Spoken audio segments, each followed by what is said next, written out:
This phone is going to help me to create better content that I share as a designer on my social media accounts. Thank you.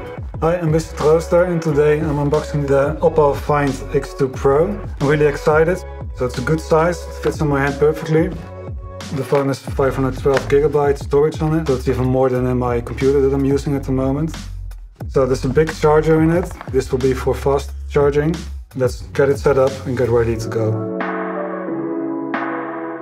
I'm here to look at some samples for new product. I'm going to use several materials of recycled plastic and recycled acrylics. I'm very curious how the macro function works with the camera, because after taking the pictures I want to make sure that I can also take it back home so I can continue working with it. Screen resolution can even be higher. We can make it extra HD, so let's go for the maximum performance. I'm quite impressed by the quality of the images that I took today. I'm really looking forward to take the pictures and also share them online.